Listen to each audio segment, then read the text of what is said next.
we've got a fantastic programme, I think. I'm certainly really looking forward to hearing from everyone else today. And it's lovely to have so many of us here. Um, a few particular thanks first to my co-organisers, Carol Howells, who's also speaking this morning, Maria Naevsky, who is here today looking after all the technology, thankfully, and Dawn Harper, who's also looking after us, but who've all done a great deal to organise the day as well. And of course, thank you to the Open University Law School for hosting us today, and its Legal History Research Cluster, who are also our hosts. So we're looking forward to a very exciting day, and we have a very exciting speaker now. We're honoured to have with us Olive Clapham's daughter, Margaret Miles. So I'm certainly very excited, as I know many of us are, to hear from her, and also to see she's going to be sharing some photos and so on with us as well. Well, first of all, I should, like everybody else, thank all the people. Thank to the Open University, and particularly to Caroline Derry, who's been very helpful, and we've had lots of interesting conversations. I have sort of written out something to say, but I thought I would, Professor Clem made a very interesting introduction, and two things came up. One is that, of course, I've known all my life that my mother was the first woman to pass the final exams to the bar. I mean, I was sort of chanting it in my bath as a baby, practically. But I hadn't perhaps realised how little known she was to the wider public. And interestingly, the other day I Googled her, and I in fact got Caroline's excellent article, After a Load of Olives and Metzi. And I also checked on Wikipedia, and although there's women in the law, she is not mentioned in Wikipedia. So I think that's maybe something we should rectify at some point. Caroline really asked me to try and flesh out Olive Clapham, and make so that we would know that she was a person, and give an idea of her history and her personality. My mother was born in January 1898. So in fact, I always say both my parents were born 3 centuries ago. She was born in Wakefield. Her father, Walter, had a printing and local newspaper publishing business. She was the third child with 2 older brothers, Wilfred and Alan. In 1902, when Olive was 4, her father died suddenly, probably of a stroke. Her mother, Catherine Kate, moved to Hull with her small children to be the housekeeper for her brother-in-law, Haig's wife's business as a couturier. As a child, I'd always heard this odd family story that my great-aunt Emily had been a couturier with Scandinavian royalty among her clients. It wasn't until I Googled Madame Clapham a few years ago, thanks, that I discovered this was the case. So here is one of her magnificent dresses, and picture 2, next slide, is Aunt Emily. Aunt Emily and Uncle Haig had a very successful business, and therefore supported the education of my mother and her brothers. I think my aunt was a hard taskmaster and did not treat her sewing girls very well. She had an establishment with, I guess, 10 or 20 sewing girls who were resident. But I hope my grandmother looked after them well. My uncles both went off to Ampleforth, which then as now was one of the premier Catholic public schools. My uncle Alan, the second son, was actually killed in the First World War at Ypres, Wipers, whatever it's called, and Uncle Wilfred then became a solicitor. My mother was educated at a French convent of the Canonesses of St. Augustine in Hull, where she must have been a successful pupil. Sadly, I've no record really of her school career or any, I've got bits and bobs, but I know that she was educated at least partly in French and spoke good French all her life. We do have an edition of the compilation of Sherlock Holmes stories in the full volume that she was given as a present on her 10th birthday, so I think she must have been quite a good reader. I've also got a commonplace book, which I'm sure you all know is a book that particularly fashionable at that time, where people would ask their friends and relations to put in a poem, a story, an autograph. Put in anything that really took your fancy. And she kept this when she was about 12 years old. So if we could have picture 3 and 4. Well, picture, yes. Here's a picture that was in her commonplace book. It's actually, we've lost the initial, but I think it was done by her brother Wilfred, who I think was probably about 10 years older than her. So he must have been about in his early 20s, late teens, early 20s when he did this. That's just the sort of thing that you find in a commonplace book. The other piece, 1 or 2 bits more from her childhood, is that she was, all her life, she was a very good musician. And this is the plate out of an edition of the Beethoven piano sonatas that I've got, given to her as the first prize in piano when she was 14, I think. Again, I don't know how musical you all are, but playing Beethoven's piano sonatas is not an easy task, and even some of the professional pianists don't play the whole lot. So to have that does show that she was quite an accomplished musician.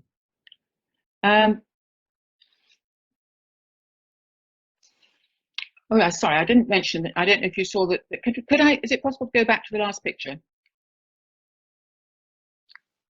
Lovely. You can't see that. In fact, I didn't mention the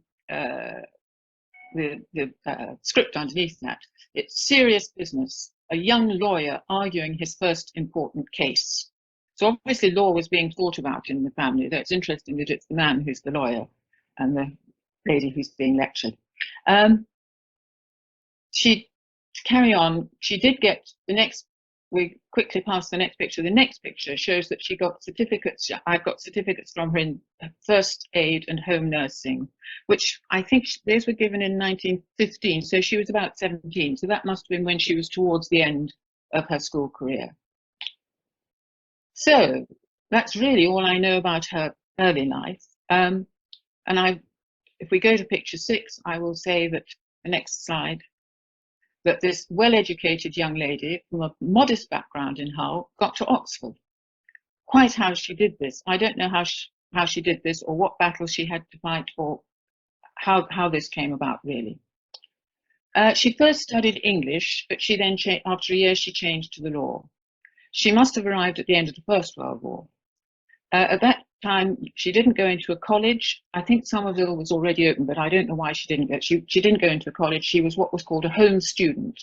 And she lived in what she'd always referred to in later life as Charwell Edge. She took her degree in 1919. Can we have the next picture? Thank you. And she was actually one of the first women to be actually awarded a degree. I found 2, this is, I think, exams after the first or second year. Interesting document in that, can we just go back to the other one?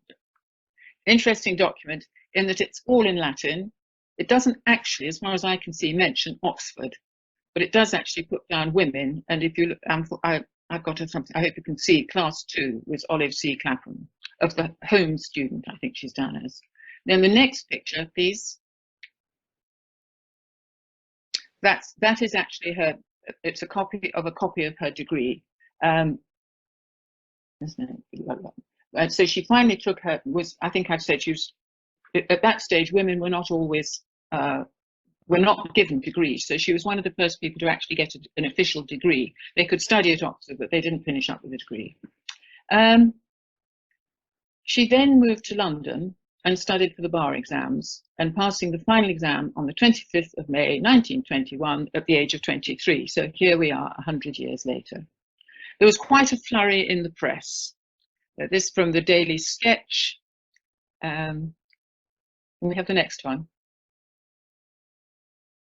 This one was well known in my family. As you can see, it's brains, age and beauty. The beauty being Gladys Cooper. And my father, whenever he saw this picture, always said that he thought my mother was much more beautiful than Gladys Cooper. I think I might agree with him on that. But then Olive was not the first woman barrister. As a child, I was told that she didn't eat her dinners fast enough. So Ivy Williams, who passed the exams a little later, was the first woman to be called to the bar. The legal eagles among you will know that to be called to the bar, you have to belong to one of the Inns of Court. In my mother's case, she belonged to the Middle Temple. And before being called to the bar, you have to attend a number of formal dinners. She was finally called to the bar in 1923, and next picture is the paperwork. It's the interesting thing, which actually Caroline pointed out, is that if you look carefully at this document, you'll see that it's all aimed for men. So she's had to cross out son of and put only daughter of, and put all the he's, she's had to put in she. Then on that it says candidates are required. It's in the regulations. Candidates are required to attend in Middle Temple Hall on call day in evening dress at 6:15 precisely, attired in the habit of a barrister (brackets wig, gown, bands, etc.). My nephew thought that, I haven't got it, and I don't think Caroline's found it, there's something in the papers about finding a wig to fit. And I do actually wonder what she wore as evening dress at that period that was suitable for the Inns of Court. So after all this work, and presumably determination, she never practiced as a barrister. We're not quite sure what she did in the next 2 to 3 years. I know she loved living in London. She lived in Emperor's Gate in South Kensington. She always told me that if she wanted to go anywhere in London, she needed to start at Emperor's Gate, otherwise she'd get lost. So I think she must have lived there for some time. She also had a connection with the Holy Child Convent in Cavendish Square. And my mother was a practicing Roman Catholic all her life. Maybe one of her school friends was a nun there. I'm not sure what that was, but it did actually eventually lead to me going for a year to a Holy Child school because she had enough connections to do that. As far as work is concerned, we think that she might well have been working as tutoring for a legal correspondence course firm. And I think she did spend some time in Cambridge. There's also a story in the family that at Christmas she was surprised to receive a box of cigars, which was sent as a present by some of her legal colleagues who were sending around the sort of annual Christmas presents. And obviously apparently she signed all her correspondence O.C. Clapham. So it didn't occur to them that she was a woman. She was certainly in London in 1926. We have the next slide, please. As this certificate shows, which shows that she worked as a canteen worker in the general strike in 1926, in May, as you can see in May. So that actually, if you look carefully, is a London certificate. So she must have been in London at that time. She didn't really talk much about her early life, or I didn't ask the right questions. But I always got the impression that she really enjoyed London. She was, can we have the next picture, please? I think this is an engagement photo, but it might have been later. My father always called this one said it should be entitled, "Please unlock this door at once." If you look closely, she's got her engagement ring on. She inherited from her background a love of clothes and fashion. There's a story in the family law that she went to a nightclub with my father where they danced a tango, then the latest rage. And when they finished, they realized everyone else had left the floor and they were given a round of applause. My father, George Miles, was born in the same year as my mother and was also from Wakefield and was up at Oxford at the same time. I believe the families knew each other and exhorted them to get together, but they both considered the other one a drip. Maybe my father thought that my mother was a swot. George joined the Ceylon Civil Service in 1920, and while on home leave, they got together and got engaged.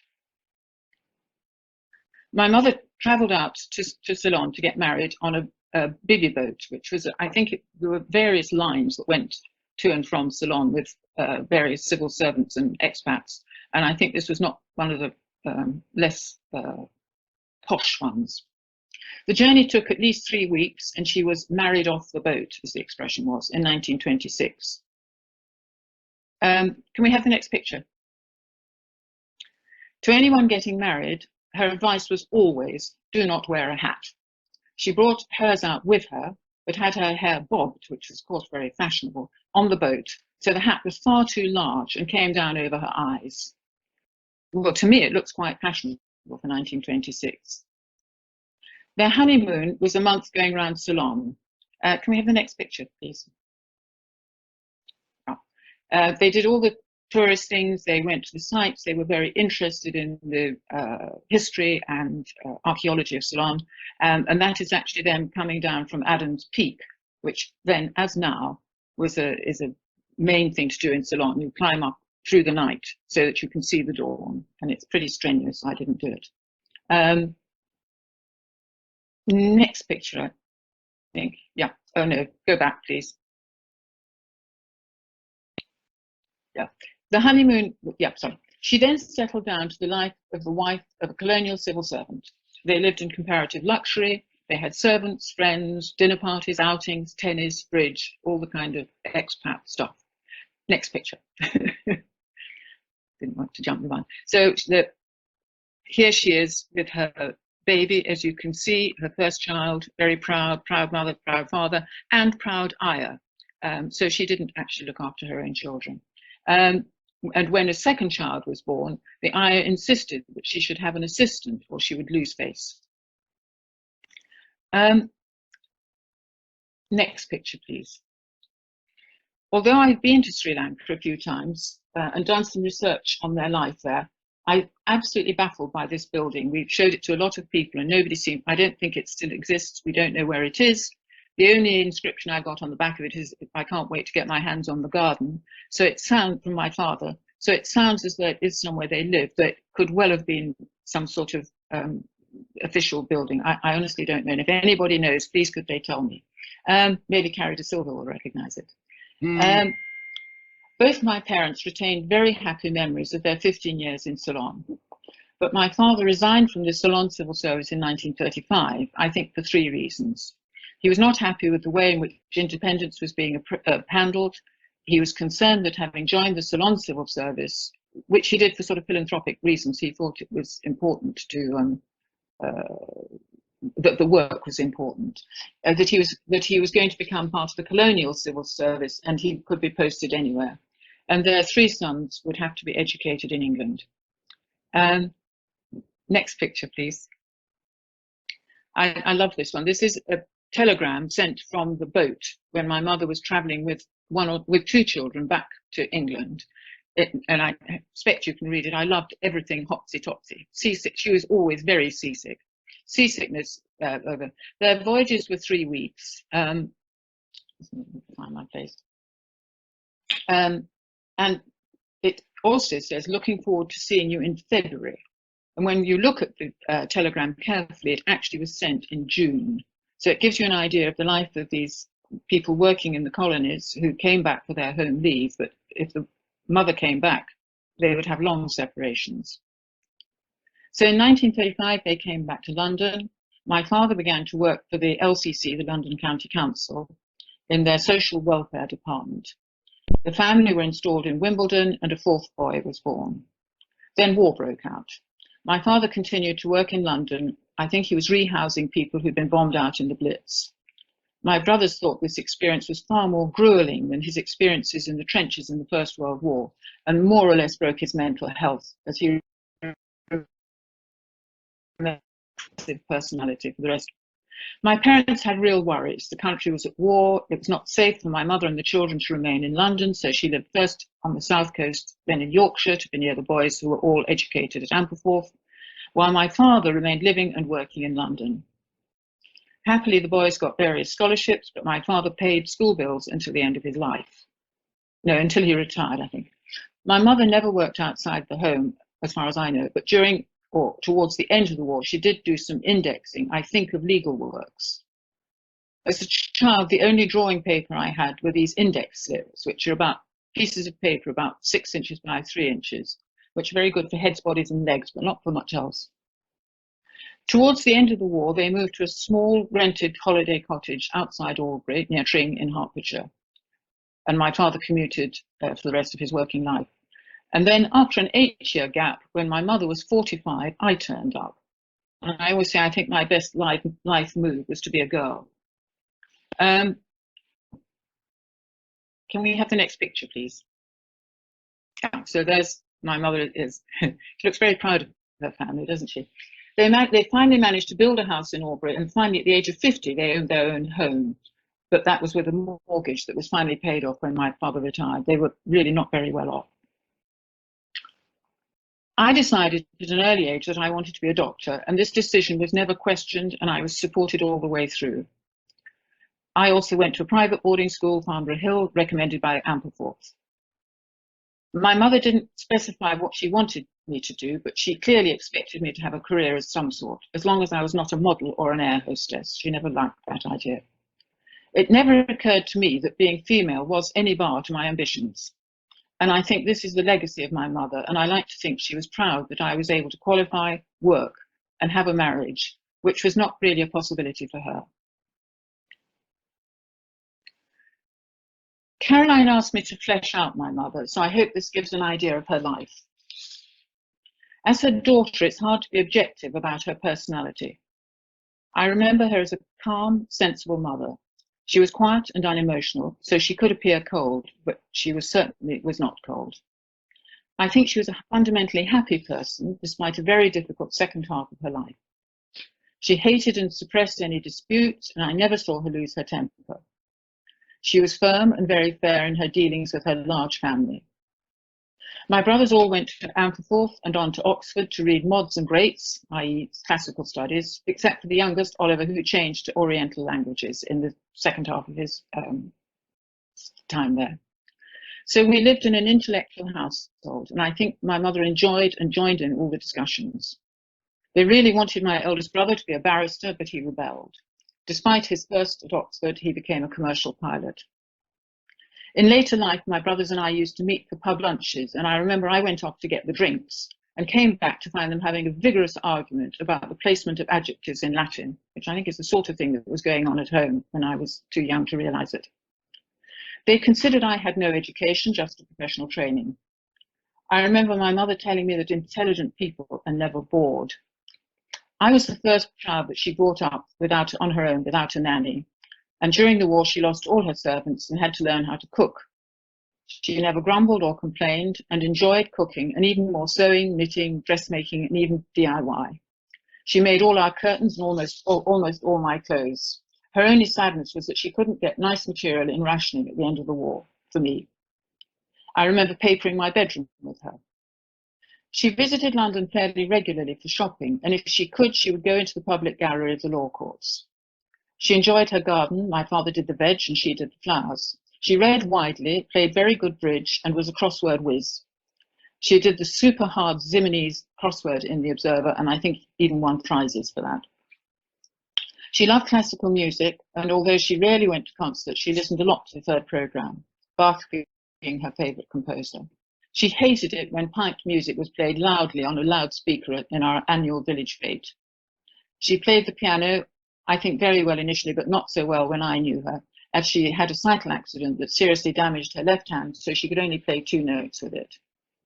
She was a keen fan of cricket. When the test match was on, she closed the curtains, necessary in those days to watch our early television, and garden and house were abandoned. Sadly, she never gave up her smoking habit, which probably contributed to her comparatively early death in 1973 at the age of 75. We have the last picture, please. So in fact, that was taken, I think, when she and I went off on what she called a swanning trip, which she loved to do. We would go off, I think that was in Wales. We'd go off 2 or 3 days in Wales. So to finish, I've always been puzzled as to how this confident, but not pushy or apparently ambitious woman became the first to pass the final exams to the bar. She certainly had the intellectual ability, but I'm not sure that she had the personality to be a barrister. And my final message to you is make sure, if you have anybody in your family who's interesting, that you ask all the right questions before they leave and you are left with many unanswered questions. So thank you very much.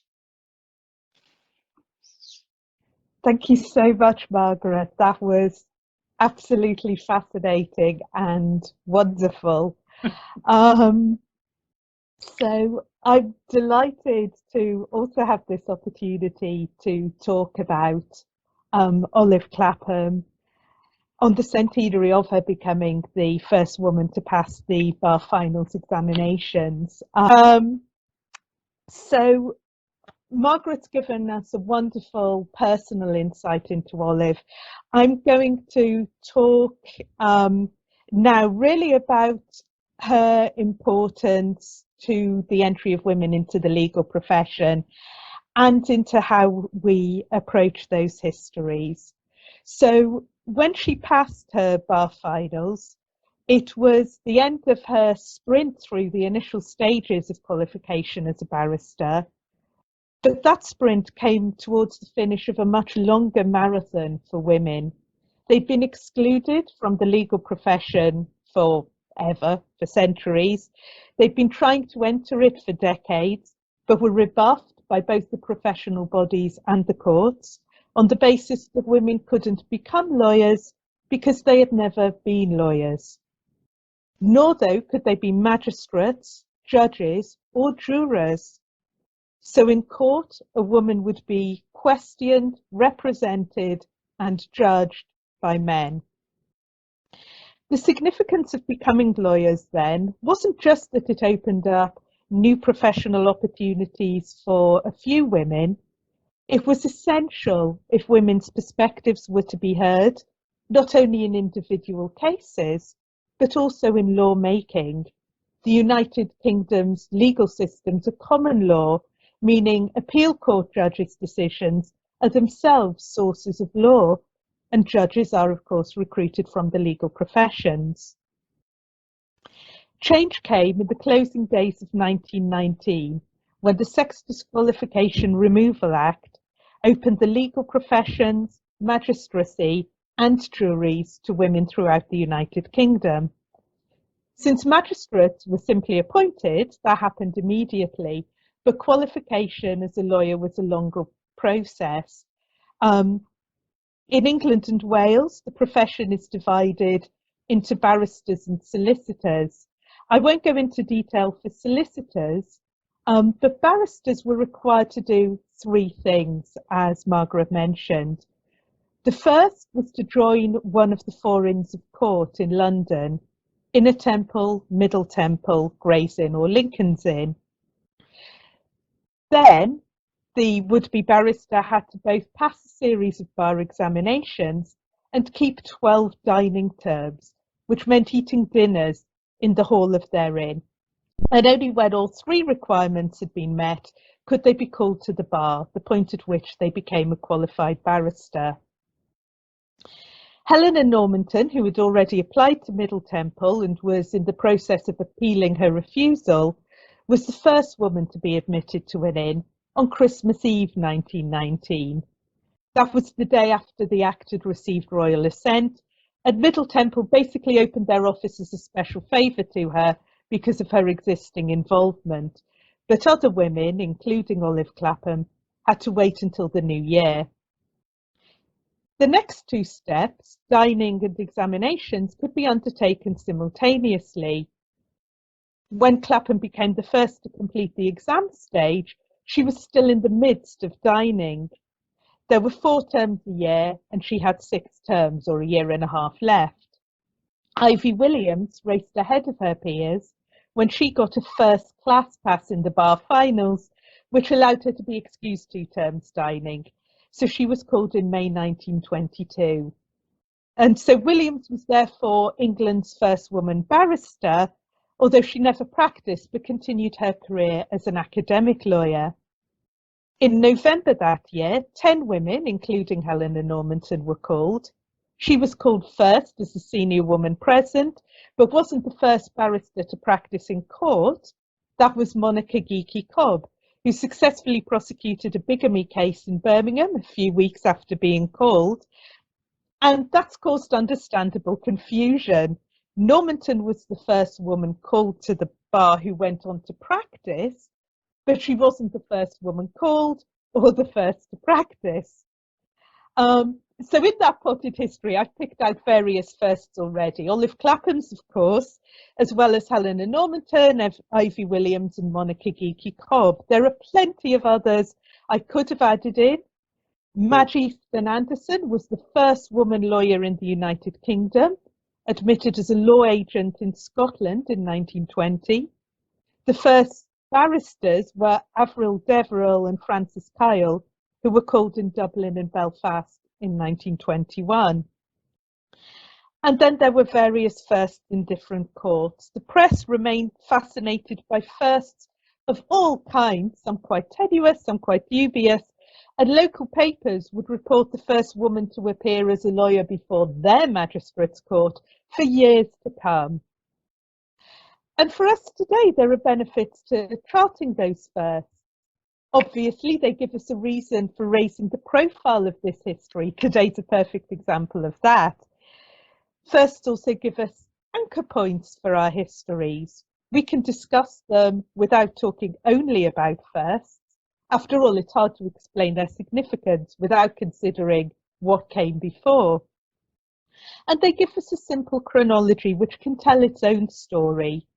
The very long gap until women began to be admitted into the higher levels of the legal profession as Queen's Counsel and judges, and further gaps before a more diverse range of women began to enter and be visible in those roles, raise questions which can take us into a deeper, more analytical account. So using firsts as a starting point for our histories has value, but it also has dangers. It encourages an individualistic story of achievements, which allows these women to be seen as purely exceptional, a characterization which has been used to justify the continuing exclusion of more ordinary women, even as mediocre men have been welcomed into the legal professions. And the focus upon individual moments can obscure the wider picture, which is too often one of struggle and disappointment. It can suggest that when a first was achieved, all the problems which prevented happening before had all gone away.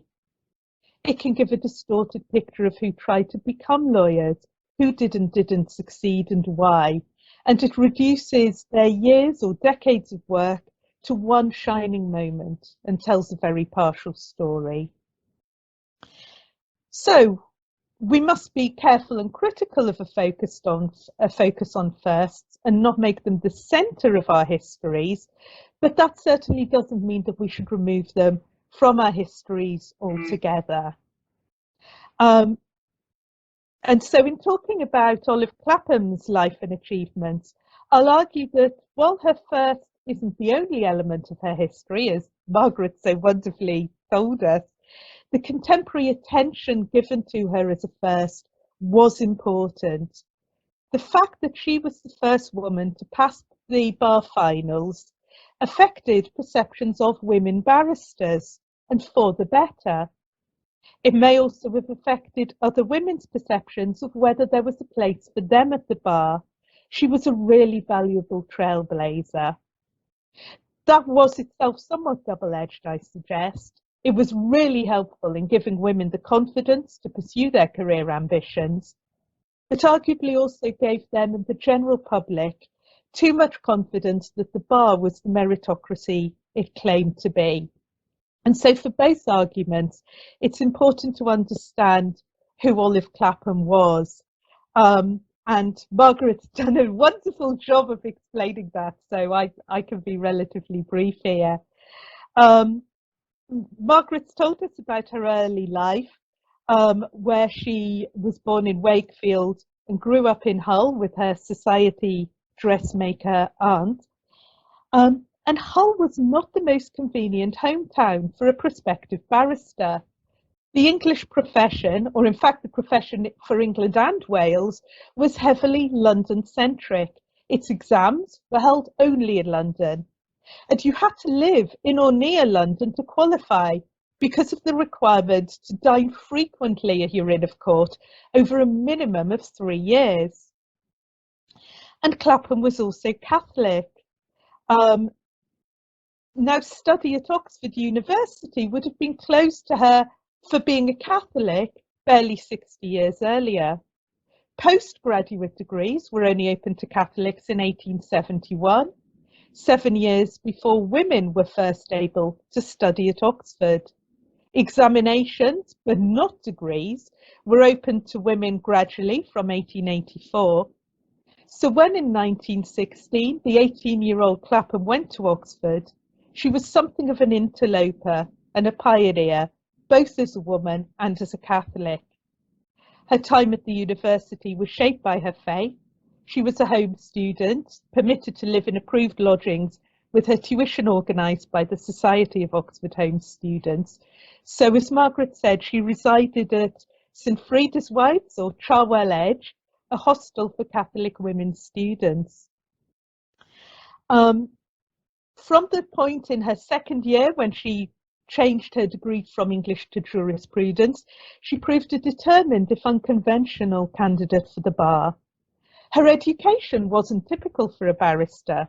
The profession still didn't require a degree, let alone a law degree, although it was becoming more common. But Clapham also took a postgraduate degree, the Bachelor of Common Laws, and that didn't make her unique among women barristers who were often overqualified, not least because many had been waiting years to enter the profession. However, it was untypical of barristers as a whole. So when the newspapers reported enthusiastically upon this young woman being the first to pass the bar finals, and indeed many of them falsely proclaimed her the first woman barrister, she did a great deal to shape the public image of female entrance to the profession. Her bar final success was one of the first big stories after the opening of the profession, and the longer press accounts in particular introduced her as a face of this new wave.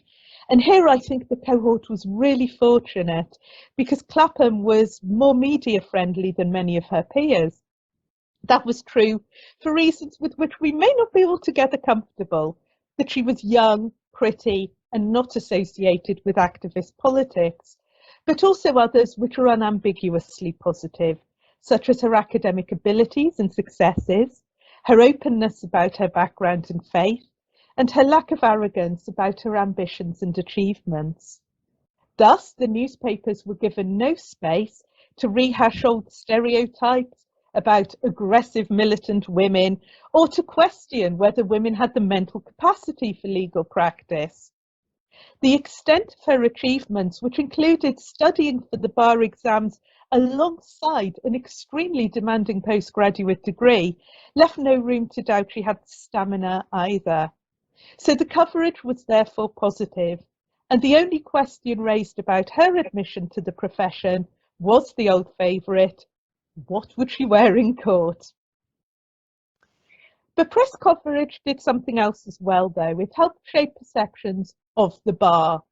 The profession liked to present itself as a meritocracy, where the brightest and best lawyers worked to represent their clients. So if a convent school northerner without legal connections could excel, that seemed to support the image. However, there we get to the more complex part of her story and the limitation of firsts. Because in reality, the bar posed a number of challenges to even the most gifted students. Joining an Inn of Court required references attesting to the applicant's suitability, a subtle but important filter which could exclude those unable to find suitable referees. In other words, it required what would today be called social capital. Now, Clapham did succeed here. Her references came from an architect and a doctor, but both knew her because she was a school friend of their children. So she had connections to the professional middle class, but not the sort of professional network available to more privileged applicants who were associated with, for example, lawyers who might send them work in future. After admission, the bar finals had to be passed, and as we know, Clapham succeeded very well and very quickly there. However, when it came to dining, dinner had to be paid for and travelled to, and that's almost certainly why she took longer than the minimum possible time to complete her dinners. After passing the bar finals, she moved to Cambridge to work for the University Correspondence College, a pioneer of distance education, offering preparation for London University degrees. A nice tie into the Open University today.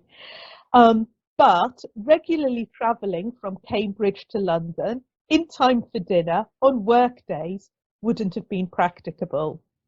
Meanwhile, women who didn't have to earn their living or who could live in London were able to keep their terms regularly, and the first cohort of future practitioners was called to the bar 2 years before Olive Clapham. After her call, as Margaret said, there's no information about her practice or indeed whether she did practice. It seems that she undertook a pupillage and that she did stay connected to the bar for at least several years. So in 1926, she appears on the electoral register for Lincoln's Inn Ward at 8 New Square, although her home address was 42 Emperor's Gate in Kensington, which was a respectable residence for professional single women, just a short walk from the Natural History Museum. However, in late 1926, her career at the bar ended when, as we've heard, she sailed to Sri Lanka to marry George Miles. And on the passenger list, she gave her occupation as barrister. At this period of her life, problematised the bar's claims to meritocracy. It shows the qualification as a barrister relied as much on social capital and financial means as ability. It was utterly London-centric, and establishing a practice was a highly uncertain process where one's class, connections, and sex had more to do with success than ability. The bar proved less than welcoming to the first women who joined it. Of those called in 1922, one made a career which almost certainly provided her with a living. Several persisted in practice but had to supplement their income from other sources. Many didn't practice for long or at all. And that was not only because of lack of earnings. Women faced constant challenges, from the lack of women's robing rooms at court and toilet facilities in chambers, to hostility from judges. And even that was only if they could overcome the unwillingness of lay clients and solicitors to instruct them. Edith Rossa, a Welsh woman who joined the bar several years after Clapham, left after 6 years. She'd been unable to earn enough money to support herself, and decades later she described some of the difficulties. We were not only regarded somewhat as figures of fun, all dressed up in our wigs and gowns, solicitors regarded us with horror, and it was a courageous solicitor who gave us a brief. The press interest in these women remained intense, a bad thing for barristers whose clients often didn't want a media spotlight shone onto their cases, and it even saw Helena Normanton get in trouble with the Bar Council when newspapers were construed as self-advertising, something barristers were forbidden to do. So it was difficult, but the story isn't only one of misery. Women did find their place in the legal professions, and Olive Clapham may not have pursued a long career at the bar, but as Margaret has told us, she led a successful life nonetheless. So while just one of her achievements brings us here today, it's a good moment to remind ourselves that she and her peers succeeded in many ways on many fronts. They were intelligent, resourceful, determined, pioneering, and continued to be, whether they persisted in blazing their trail through the hostile terrain of the legal profession or moved on to new ground. As the first woman High Court judge, Elizabeth Lane, wrote to Edith Rossa, "I'm very sensible of the fact that I should not have been made a judge if it hadn't been for the splendid efforts of those women who preceded me at the bar." So we have a fantastic day of discussion ahead of us, and we have about 4 or 5 minutes for questions now. But first, I want to finish by taking a moment to appreciate what those pioneers achieved, both on their own accounts and in making a space in the profession for those of us who followed them. Thank you.